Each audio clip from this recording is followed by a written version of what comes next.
This is actually really easy. In order to make the Disney Plus thing, all you need are these nodes. I'm going to explain it at a beginner's level, and if you're intermediate or professional, you'll be able to follow along, no problem.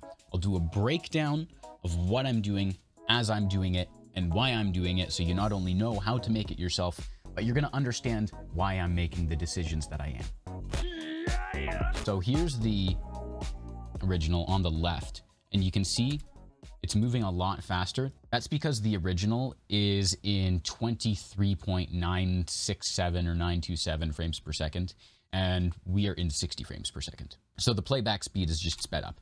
Now, when we're making this, I take my blank canvas here, and I go, okay, what do I see? What can I make from this? I see, okay, I've got two backgrounds.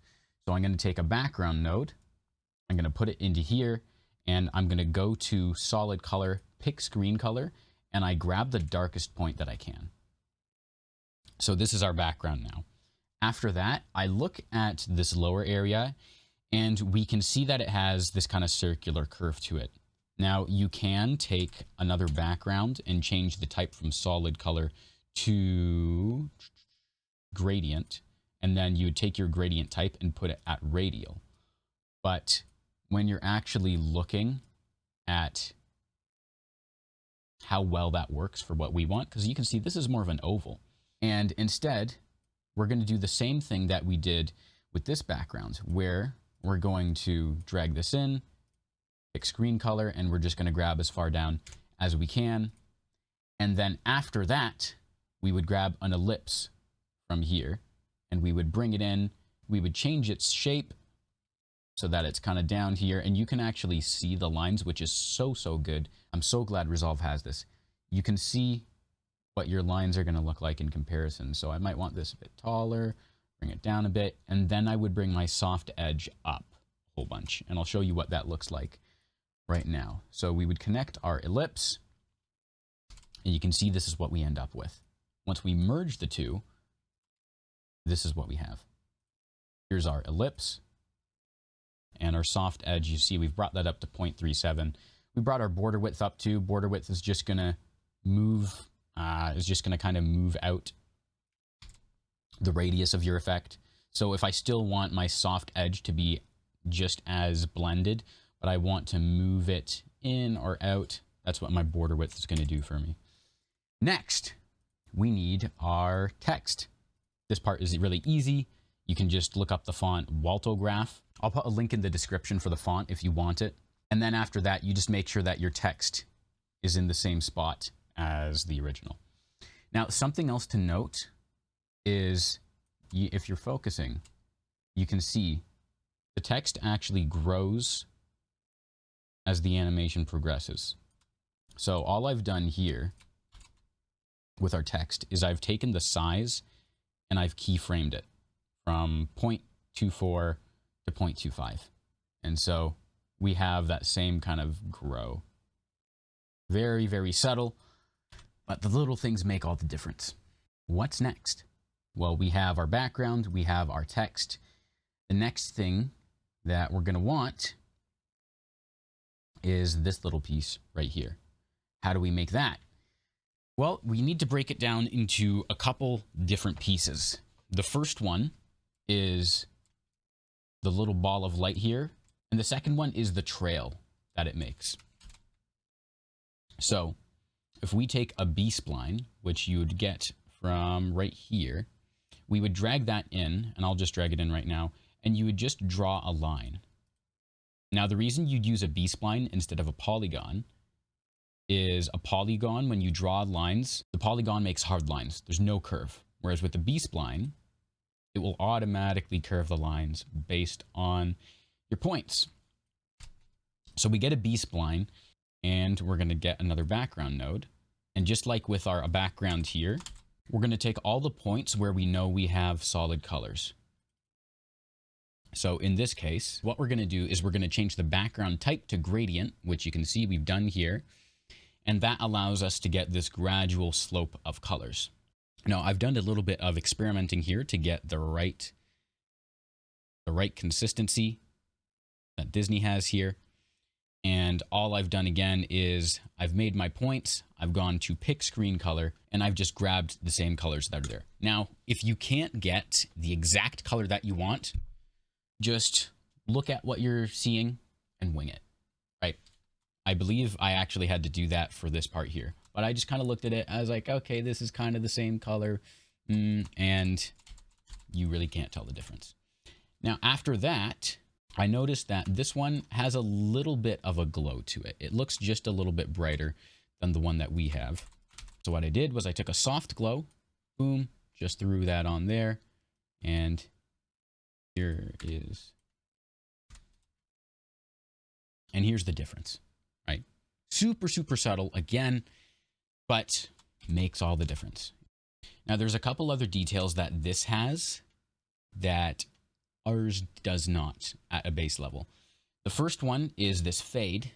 The second one is this curve at the bottom. So there's a very, very simple way that we managed to replicate the fade. And that was with a rectangle and a B-spline.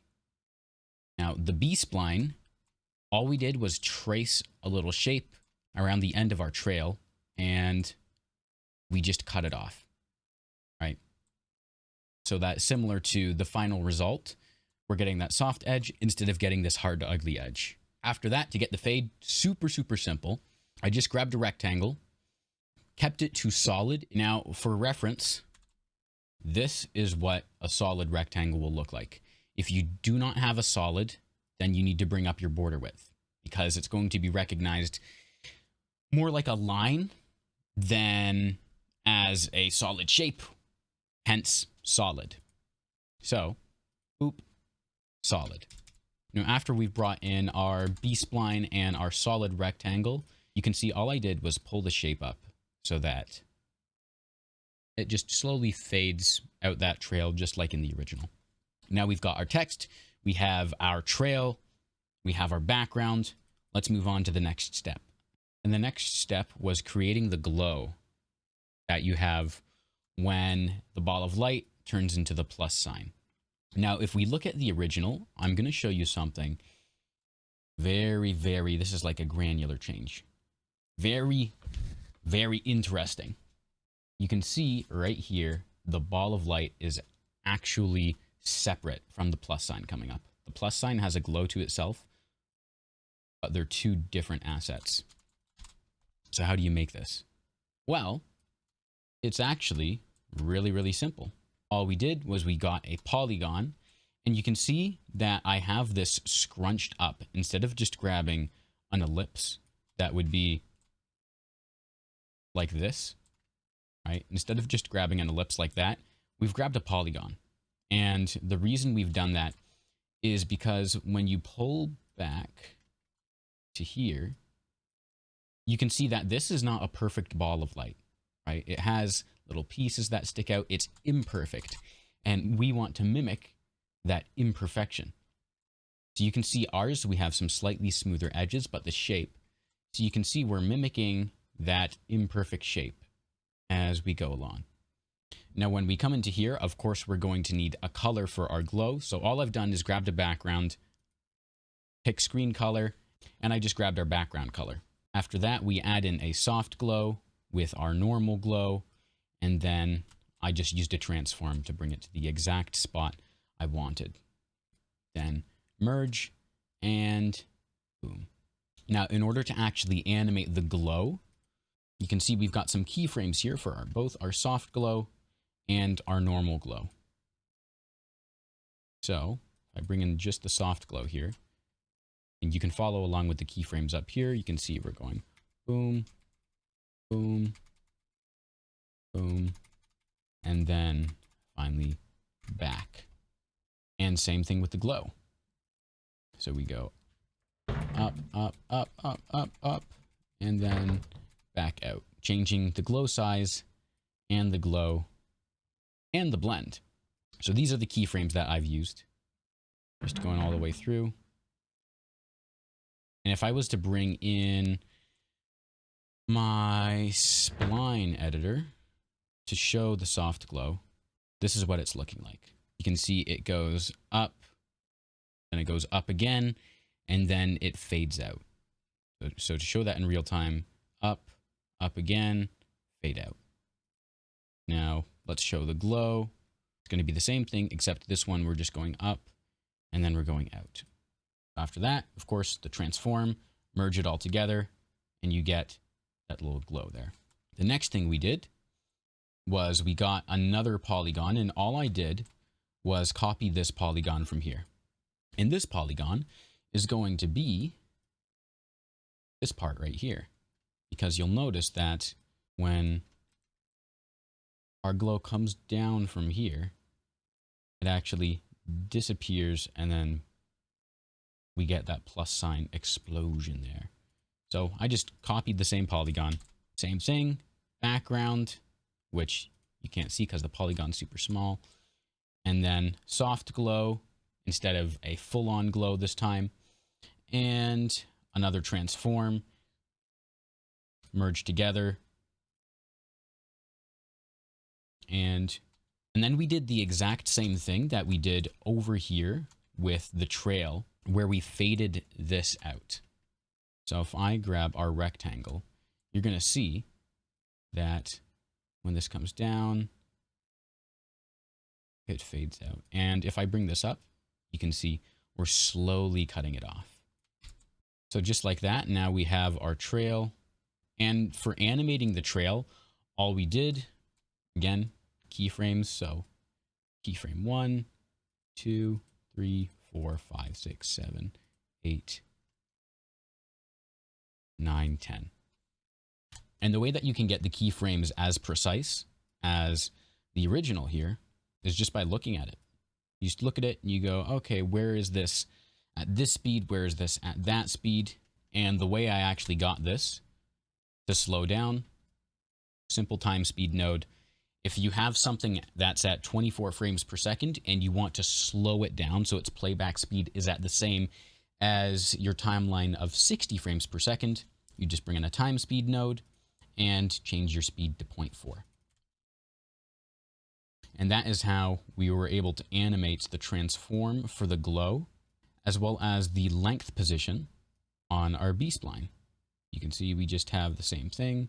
We've got a bunch of different keyframes, and those keyframes follow along with the glow here. Next item on the list is the X. The X we remade with a B-spline because we do have some slight curves here. So I didn't want to use a polygon node and then have to kind of do, 20 different points along here to simulate that curve. So you can see we've got that slight curve going here. Looks really good.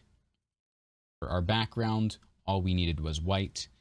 I used a transform node for this, for the sizing, to bring it up and then back in just a tiny bit, because in the original, that is exactly what happens, where the X comes up and then it shrinks back down just a tiny bit. So ours looks the same, comes out and then back in. After that, I put an X glow on it, and your X glow is similar to your soft glow and your normal glow with some very minor differences. So if you want to see what they are, grab a shape, pull it into Resolve, and then experiment with your soft glow, your glow, and your X glow to figure out which one you like best. For this one, we used an X glow, and boom, it comes out just like that. So now, this is looking pretty much like we have the finished product here. But there's two things that we're missing. The first one is the Disney original text here. And the second one is so subtle that I didn't realize it until I made it to the very end. And that is right here. There are some particles that actually fly out when the plus explodes. And I'll show you in the original as well. Super subtle. Almost not noticeable. But we're going to really quickly create those last two things, and then you'll have a complete effect. So, first thing that we did was create our particles. Now, we are diving into some slightly more complicated territory, but don't worry, there is Nothing to fear from particles. The particles are scared of you more than you're scared of them. So all I did, because I only wanted a tiny bit of particles here, was I went to the keyframe spot where I was going to have my particle explosion here, and I brought the region of where the particles are being generated down to 0.009, so super, super small. So I bring that region down, and then in my controls, we brought the number up from 0 to 0.5 to 0.25 to 0. So we're slowly generating more particles, and then we're not generating any more particles anymore. We leave the number variance down because we want to know exactly how many particles we're getting. We leave our lifespan at 65. Now this is 65 frames per second. And then the lifespan variance we're leaving at 15 frames, so that it seems a bit more random and there's not as much uniformity. Position variance, we bring up just a tiny bit because we want the particles to be coming from the same place for the most part. And then the velocity will change how much motion your particles have. Velocity variance will change how much of a motion difference there is in between those particles. Then all I did was change the angle so that they'd be going down, which that's 280. Angle variance by 70 to 80 degrees, so they're not all moving in the exact same direction. And then for the color controls will be in style. I just left them as white, and I brought the size over life slider up just a tiny bit. This means that the particles will grow ever so slightly as they get closer to the end of their lifespan, which is 65 frames with a variance of 15. So that means that the lifespan could be as short as 50 frames or as long as 80. Then you always need a P render if you're going to be using a P emitter so that you can merge your particles with other things. Then we bring in the merge, and you can see that this is what the particles ended up looking like. Just like that, right? Nothing special, nothing crazy. The only thing that we needed, right? Just a special little touch to help make things more authentic. And even after that, I still noticed when compared to the original that their particles here were fading a lot faster than mine. And instead of having to fine tune everything so that you get the perfect velocity variance and the perfect lifespan and you put a billion keyframes over here, we did something really, really simple, which was we got an ellipse, and all we did was we took that ellipse and we keyframed it to move. So boom, just like that, and it gets rid of our particles. Now we do also have a soft edge on here, because if I do a hard edge, it just gets rid of the particles. Boom, we don't want that. We want it to seem like the particles are fading away. So you can see the line is past the particle, but the particle is still there. It's just fading away. Boom, like that. So now we can see, boom, particles fade. And in here, boom, particles fade. The very last thing we had to do was our text. The font that we used for this was Futura PT, and we had it at Demi. Now, the way I can find a lot of these fonts is by taking a screenshot of them and then putting them into a font finder online. So literally you just type in font identifier, grab your screenshot, plug it in, and it will tell you what font it thinks you're using or what font it thinks is in the photo. Sometimes it will give you some options. So feel free to play around with that. I'll leave a link in the description. After we have our font, we look at how the original has its text animated. And you can see that this is a little interesting. Everything seems to come right from the O. It has some blur. The letters are all moving at different speeds. And it's pretty smooth. Just wow. How do we make that? There's a few things at play here. You have the opacity of the text, you have its anchoring, and you have its tracking. So the first thing that we do is we mess with our opacity. So we have our opacity slider, and that's going to take us from 0 all the way up to 1. Super, super simple. After that, we messed with our tracking. Now, normally, what does tracking do? Tracking If I do this, changes the amount of distance between your letters. How do you change the pivot point or the center of your tracking? Because you can see that I in the center is not moving and everything else is moving. That comes from changing your horizontal anchor. Now, I click this and I change my tracking. Now everything moves. Now everything moves around the A. If I move it to the left side, everything moves around the F. So what we did here is we just changed our H anchor to the left side so that when we pull back with our opacity and our tracking with our H anchor on the left side, you can see, boom, we get that exact same animation. Now to add a little finishing touch on here, I did go into the shading tab and I went down to softness. And what I did here was I just pulled these two sliders up a bit. And you can see, you can almost create a fog effect. You can slowly pull everything out. You can make some really cool things with softness. And we use this to add on a bit of blur with our opacity. Because normally, your opacity would just be like this, which makes our text translucent, but it doesn't actually blur it like how it is in here. So doing something like this helps to make it a little bit more authentic. Something else we can also do is just get a blur node, plug our text into our blur node, and bring up the blur size. But the reason that we use the shading was because it will give us a little bit more control over how we're blurring things. So there's that. In the shading tab, here's our keyframes. You can see we slowly blur it in. Boom. We bring in our transform. We merge everything else. And now there you have it. Disney Original. Now back in the edit page, we hit play and there you have it. That's all for this video. If you have any questions about this, let me know in the comments below and I will answer those for you. Be sure to check out the links in the description for the fonts and the font identifier. And until then, I'll see you later.